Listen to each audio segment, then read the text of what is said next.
Hi everybody, I am Sarah Cray and I teach watercolor, and today we are doing a red panda. I wanted to make what noise they make, but I don't know. I don't know actually.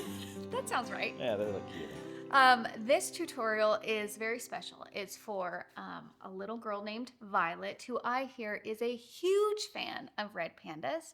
And so this is for you, Violet. Now, if you are not Violet and you're watching this, welcome. So glad that you're here. But just know that I'm probably going to be talking directly to Violet during this whole tutorial. So this is what it's going to be like, okay? We are going to go over the supplies in the description. So if you want to know what paint colors, paintbrushes, and paper that we're using, you can go ahead and look there. We will also put the outline for this project in the YouTube description so you guys can download and print right at home and paint along, okay? Sounds good. We're going to be doing this project in 7 steps. So our very first step is we're going to paint the black areas, except for the eyes. Our second step is we're going to paint the gray areas. Our third step is we are going to paint the body and the face. Our fourth step is we're going to paint the first layer on our tree branch. Our fifth step is we will do the eyes and the nose and add some fur textures. Our sixth step is we'll do more texture on our tree trunk. And then the very last step is just some bleed-proof white details. Okay? Let's do our oath. If you can raise your right hand and repeat after me. I promise to be kind to myself. I promise to be kind to myself. I promise not to compare my I work. promise not to compare my work. And I promise to have fun. And I promise to have fun. Thank you very much. Now, Violet, as you're painting this, what you have to remember is because when it comes to animals and their coloring, red pandas have a very obvious look. And so just the fact that we're using these colors, people are going to tell what this is as you're painting it. So don't get too into the details or too worried if something looks a little bit wonky or off, because people are going to know what this is simply by the color palette that we're using. Okay? So I'm going to start with our very first step, which is I'm going to put in the black area. So the first thing that I'm going to do is this section right here. I'm going to use my round 12, wet with water. And I'm going to pick up some black paint. Now some of this paint is dried on my palette, so I'm just bringing it back, or you can pour fresh paint. And you're just going to touch it in. And wherever you put that water, that paint is going to kind of go into, which is super cool. And a lot of the times I just let that paint move into the areas. I have an answer for the what noise they make from the internet. Are you ready? Yes. Usually quiet creatures, red pandas make a variety of sounds, including tweets, squeals, grunts, and even quacking like a duck. Oh, that's the noise you gotta make. Quack. Look at me, I'm a red panda. It's good. Okay, after I drop in my black, I'm going to switch to my round 6, and just on the left-hand side, I'm going to do swoop, uneven fur textures along this edge. This is a furry animal, so we want to make sure that we're talking to that texture. So just kind of doing a few swoops along this edge here will show that this has a furry texture. Now you'll see that some of these areas are lighter gray on the left-hand side. That's okay, because even on areas that are black, there is still going to be different values, and values is lightness and darkness of a color. So on the left-hand side, the light is hitting that a little bit more than on the right-hand side, which is kind of being hidden by the rest of the body. So we kind of want that value change. If it gets lost, it's not a huge deal, but if it's there, leave it, okay? Now let's do other portions, black sections. So I'm going to do the ear. So I'm just going to take my round 6, take clean water, drop it in the center of the ear, and then take black paint and put that in there. Same thing on the left-hand side. Drop that in.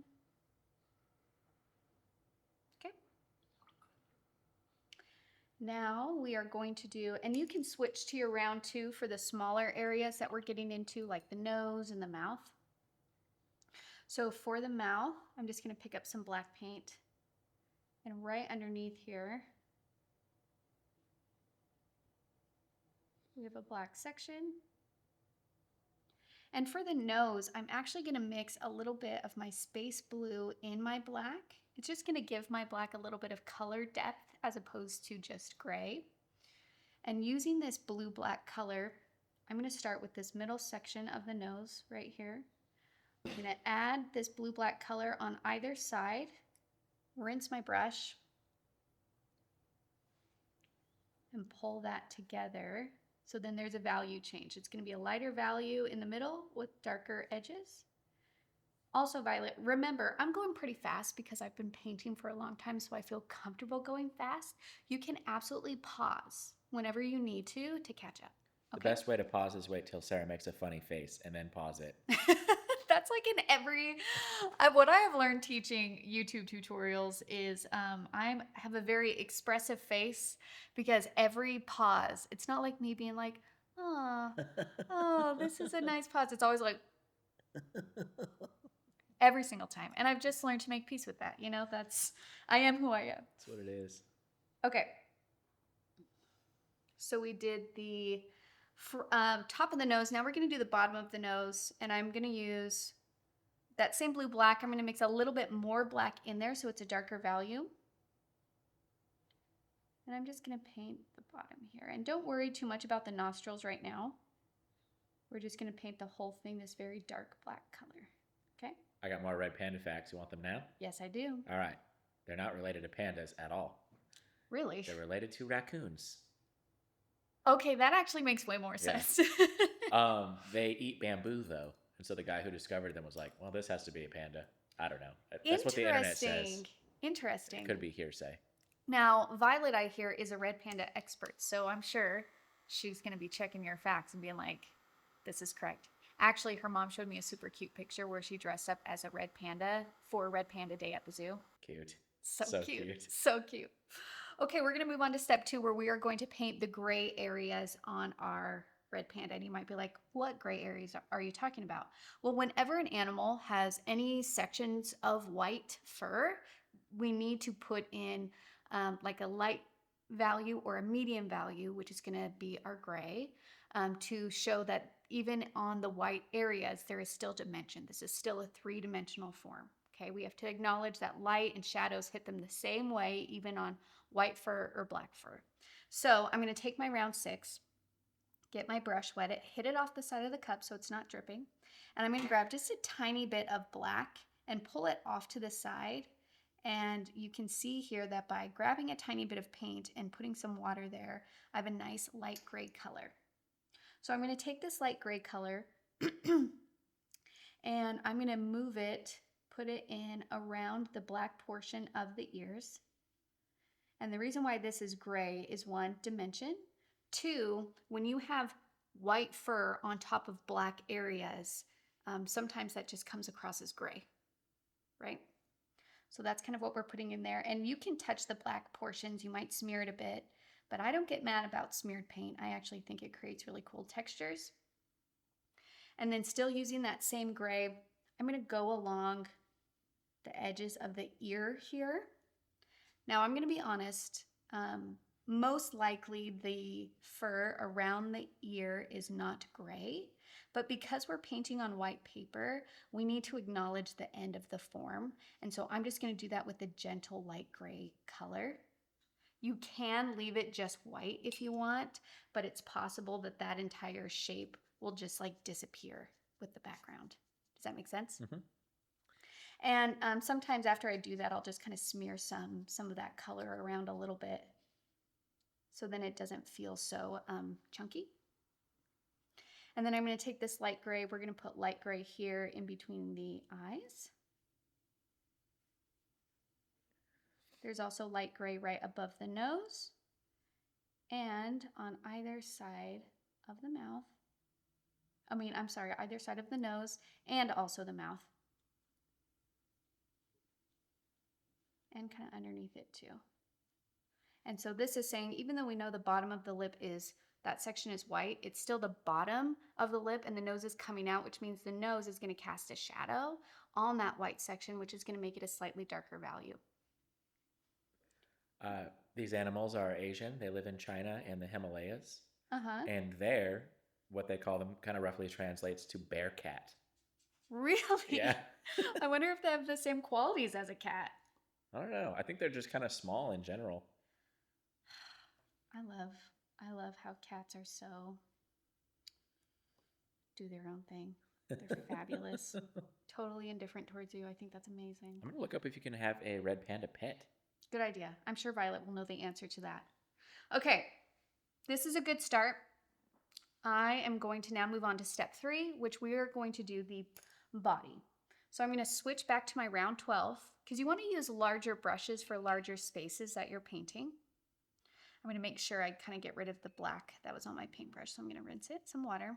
And I have 3 colors that I'm using here. I have burnt orange, I have red, and I have tiger orange.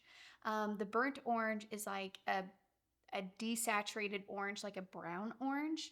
Tiger orange is a very vibrant orange that leans to yellow.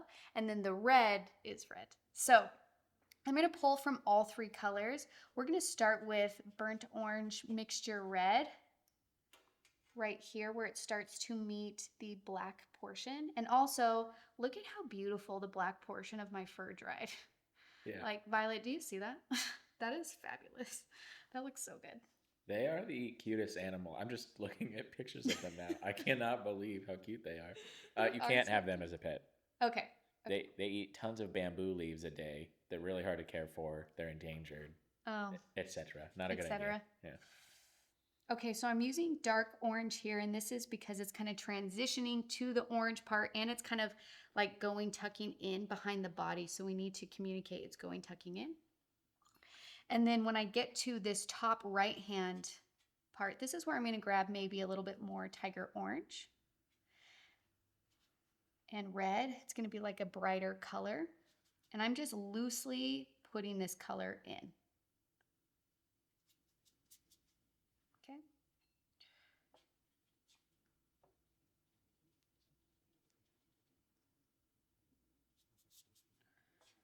And so I'm going all the way down the back using mixtures of red, burnt orange, tiger orange.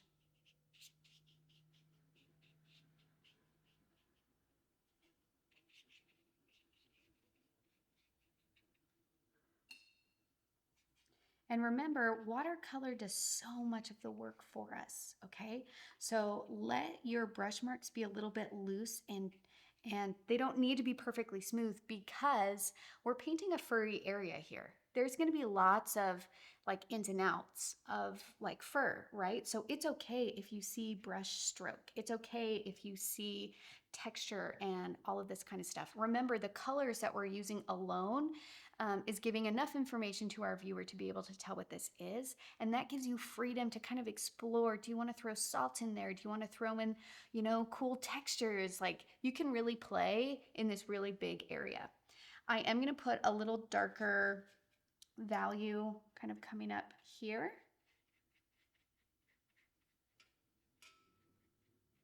And I just really love it when pops of other colors kind of show through. Like here I have a strong yellow, right up here I have a strong red. I think that's beautiful. I love it when things like that happen. And I'm going to keep going into my tail.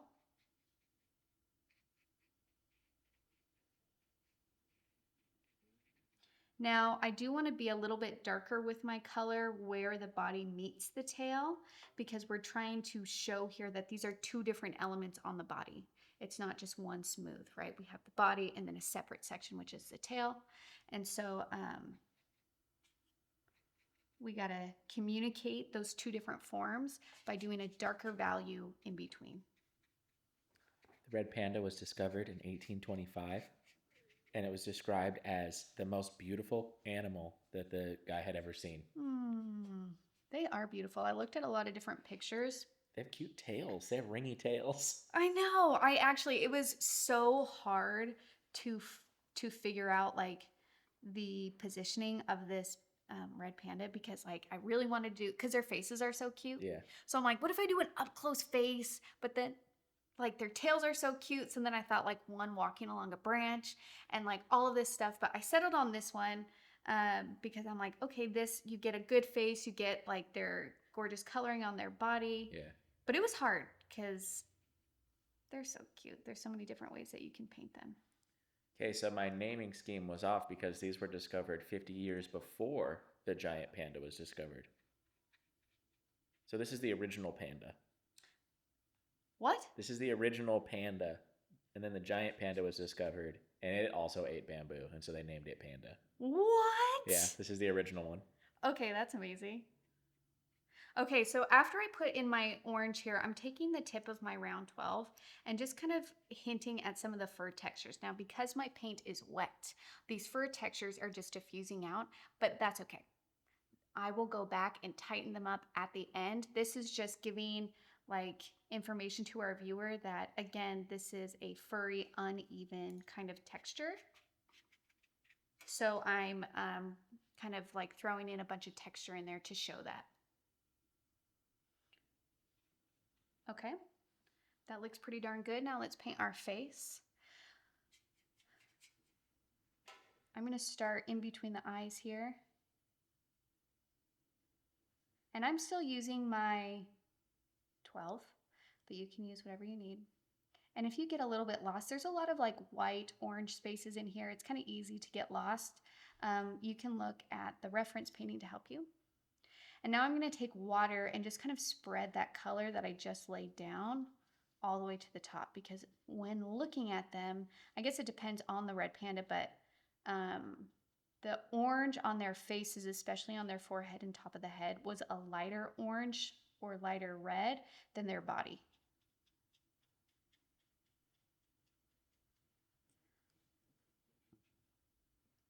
But sometimes I like just a strong hint of color, so I'm going to just throw some yellow slash, by yellow I mean tiger orange, in there just for some saturation.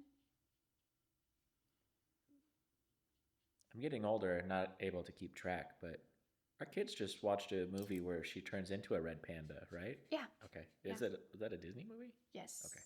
I believe so. I'm trying to remember what it's called. Red. Turning red? Turning red. Something like that. Something like that. That was cute. Okay, so I'm just kind of working around the white sections. I switched to my round 6 because this is a smaller area.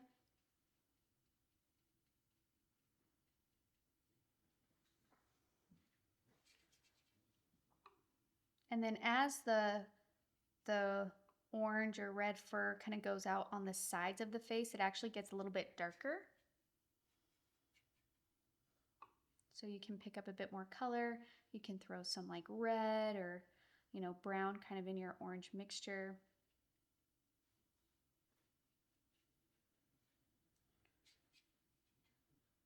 Now remember too, whenever it comes to painting animals, they're gonna look funny until you do the eyes. And I always do the eyes last because it's such a small area that it's easy to smear it. So I don't want to be painting anything else when I'm painting the eyes. Some people do it the opposite way, where they do the eyes first, just because eyes are tricky. And so by doing the eyes first, they know, okay, well, my eyes look good, so I can keep going.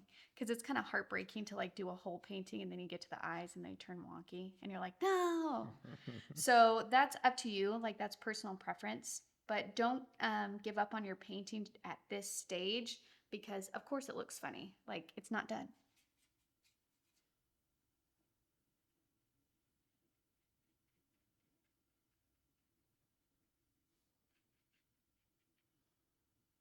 Okay, that looks pretty good.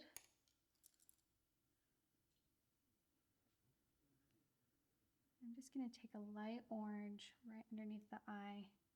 And whenever I do that, I like to just take a damp, tiny brush and just kind of pull a little bit of the color that's already there into it. And then it kind of goes up around the top of the eye too, just a hint.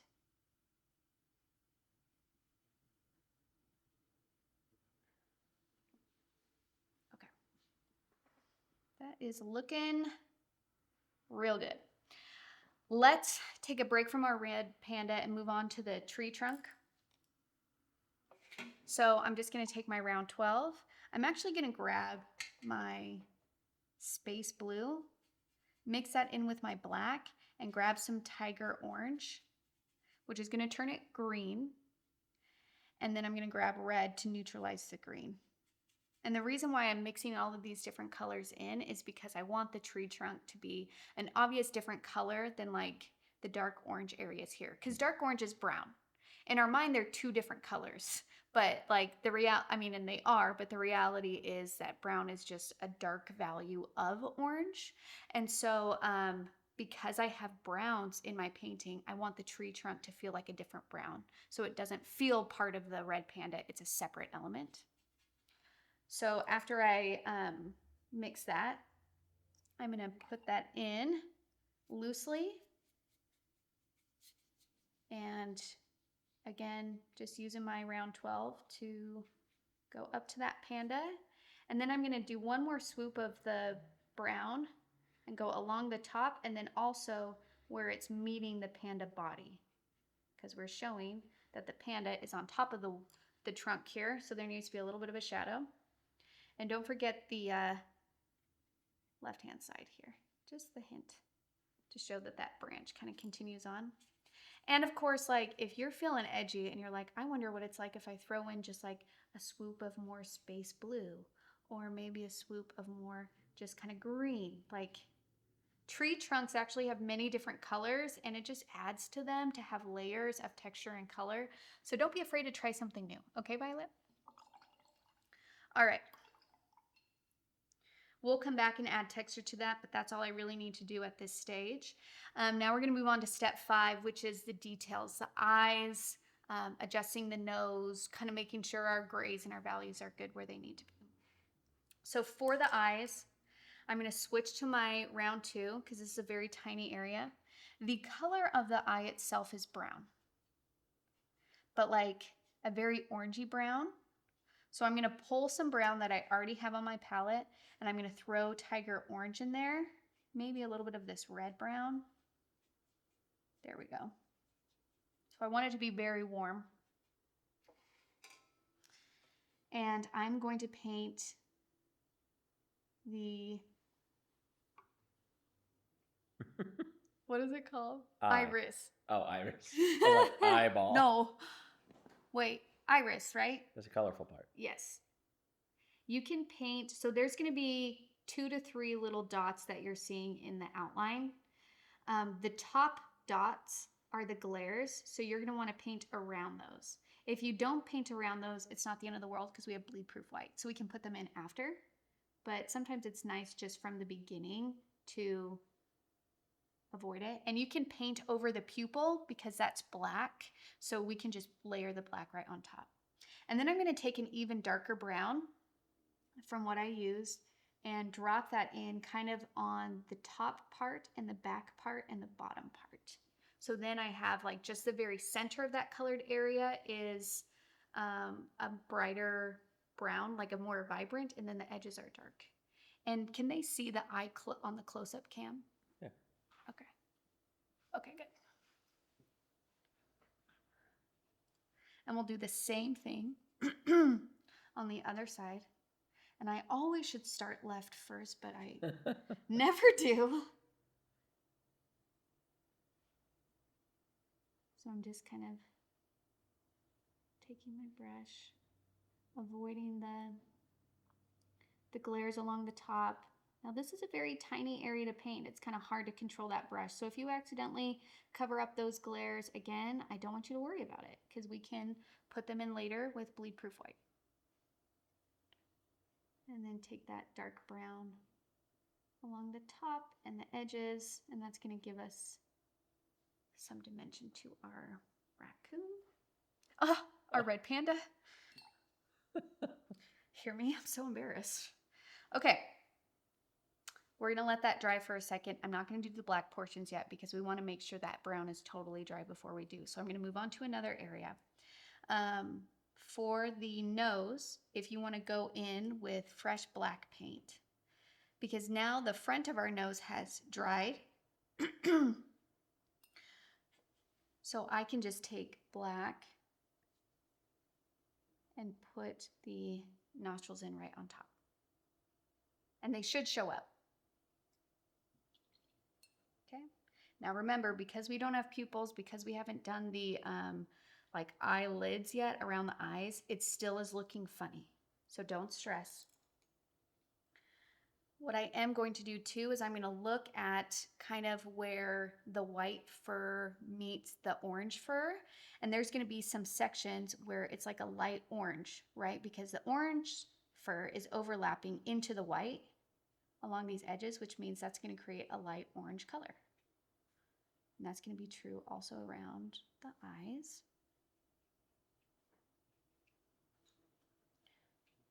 As that transitions to the white part on the mouth. Really, all I want on the whole earth is to cuddle one of these on the couch and watch TV. That'd be so cute. And then, even though I put some light gray areas in, now that they've dried, they maybe have lightened up a little bit too much. So I'm going to go back in and kind of do another layer on a couple of these areas.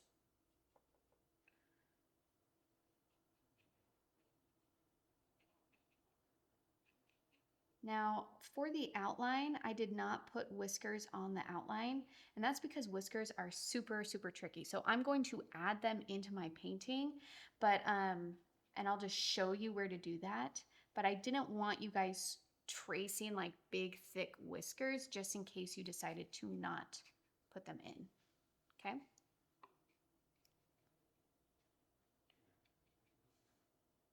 And now I'm kind of just also going along into the ear, adding just kind of that uneven fur texture, just using the tip of my brush. I feel like I didn't paint up to the lip underneath here, so I'm going to do that. There we go. Okay. Now I'm going to use my heated craft tool and really make sure those eyes are dry before I go in and finish them.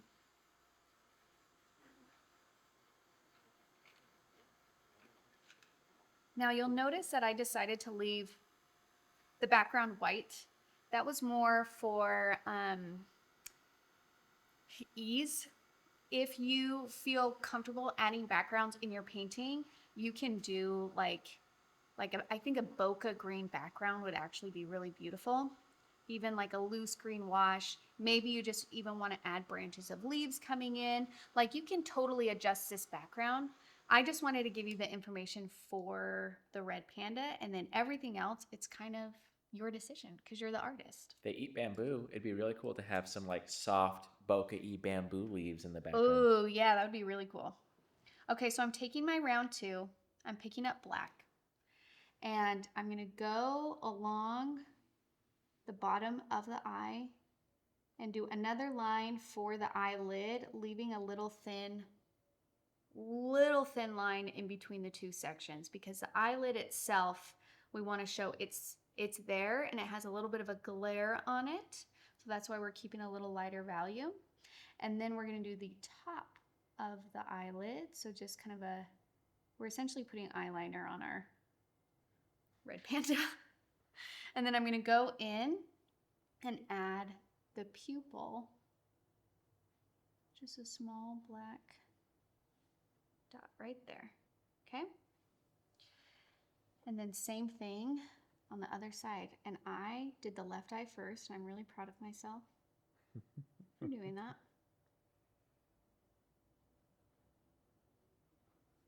Okay. Cute. And then add the pupil. And you usually just want to make sure that your pupils are lined up. And that's how it's going to look, that they're looking at the same thing and not like cross-eyed.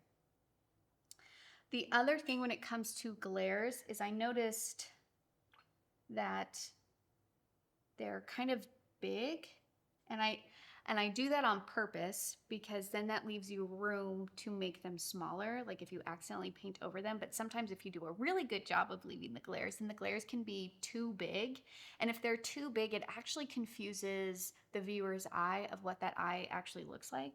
So whenever I notice the glare kind of taking over, I'll just take brown and you just shrink the size of the glares. Do you see that? Mm-hmm. See how that right eye looks more realistic now than that left? Mm-hmm. Big white glare spots gives it a more cartoony feel. essentially. So they're not bad. But sometimes if you want it to feel more realistic, you just need to tighten those up. Yep, nice. There you go. Nice. It feels better.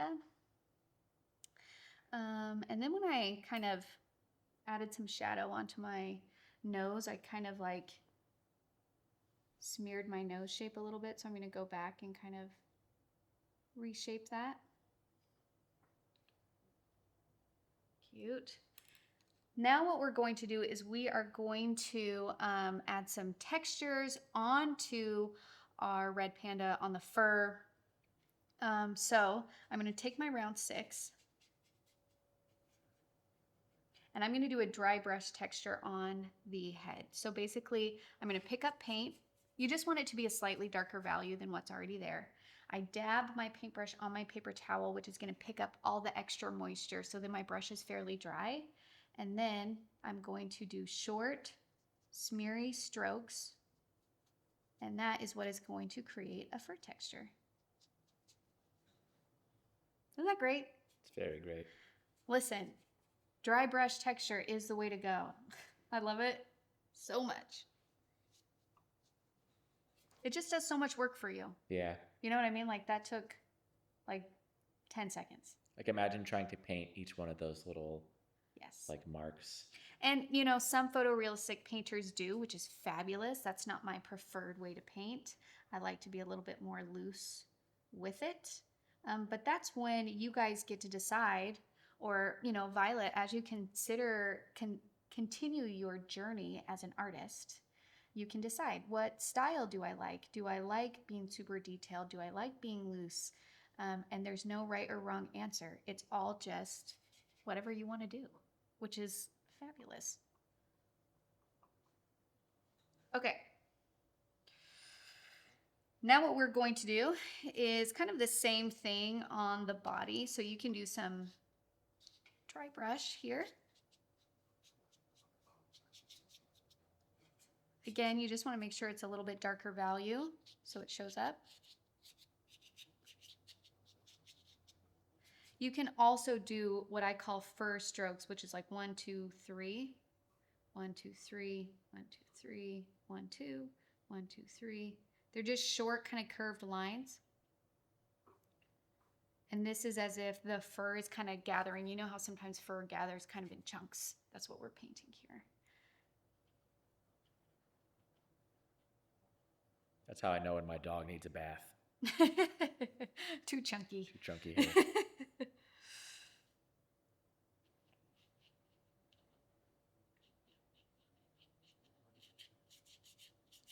I'm just doing some dry brush here on the tail.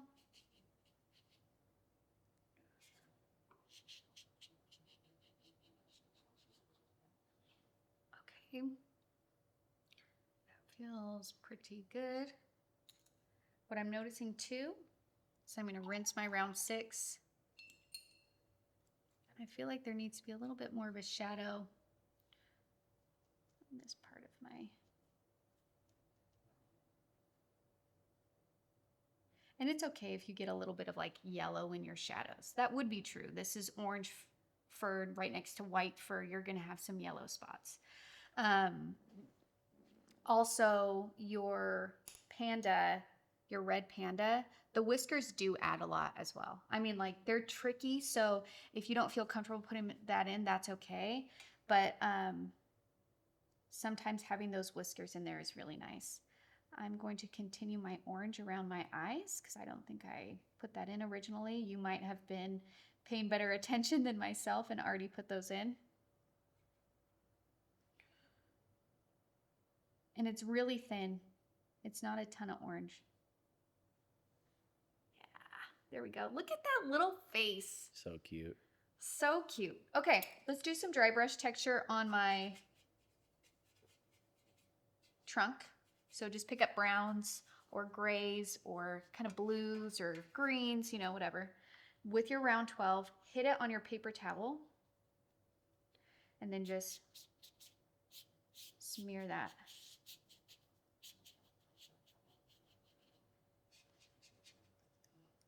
And I'm going to grab some darker browns too. And you know how sometimes tree trunks have like bark that kind of has like a strong layer of bark, and then some other areas where the bark has kind of chipped off. That's what you can do, like a line in there to show that.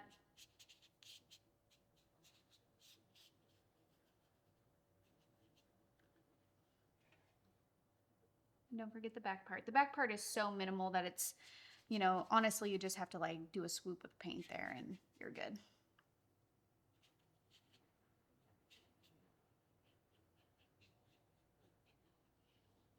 Okay. That feels pretty good. And then I'm going to do just a little stronger swoop of like a brown red at the base of my back here where it meets the tail, just to give it a little bit more dimension. But remember, look at your painting and say, do I need to put that in there or not? You might not need to, and I want you to make the decision, okay? Well, my little guy's looking real good. And then now what we're going to do is we're going to finish up with some bleed-proof white details. So whenever I'm painting an animal that has like white fur, taking bleed-proof white and doing just some white fur textures on top of like some overlapping areas is a really wonderful way to like add that little finishing touch to like finesse it. I'm actually going to soften this highlight really quick. There. Okay, yeah, that feels better. So take your round two, take your bleed-proof white, pick up some of that paint, and then like for the ears, you know, over the center here, you can do a couple swoops of thin kind of curved lines going over, and that's showing that, yeah, there's white fur and it's overlapping over the center of the ear. You can go into the orange a little bit. We'll do the same thing on the left-hand side here. And then same thing kind of going into these white patches.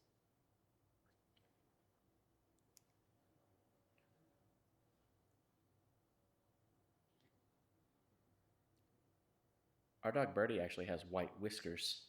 Yeah. Have you looked at those? Yeah. It's kind of funny. It is funny. And pandas have white whiskers.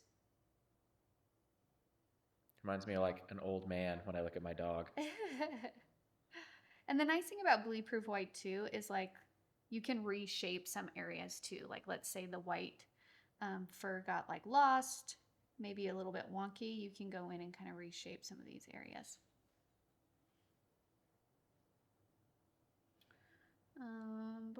There's no white fur over here, so I don't need to do that in that section. If you want to go in and add some kind of along the edge, you can. And now what we're going to do is we are going to add the whiskers. So you are going to want to make sure that you have a liner brush. I'm using a liner 2. So with my liner 2, I'm going to pick up some bleed-proof white.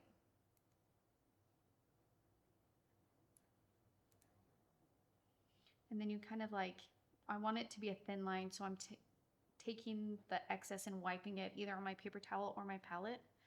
And then kind of from the side of the nose here and along the bottom of the mouth, we're just going to do some curved lines. And then there's a few that are nice and long.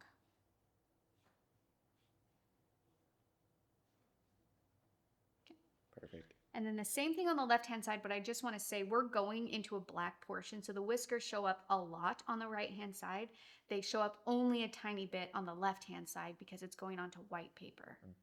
So don't do a million whiskers and you're like, why isn't this showing up? It's just because there's no background there, right?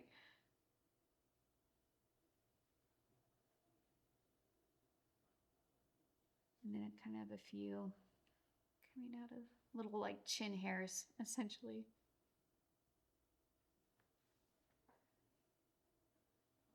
Super cute. Okay, that's it. That is our red panda. And I hope you guys paint this. I hope you share it. Violet, I can't wait to see yours. And I hope that you continue loving red pandas all of your life because it's so cute. And thank you so much for painting with me. Again, all the information is in the description on what supplies we're using and where to get that outline.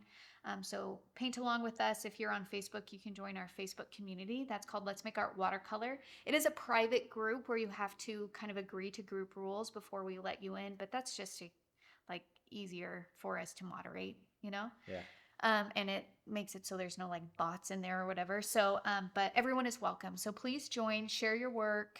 I hope you guys make this your own, add backgrounds, do whatever you want. This little guy would sure look cute with a little floral crown. Mm-hmm. So I hope you guys enjoy this and share it. Thank you so much for painting with me. I'll see you next time. Bye.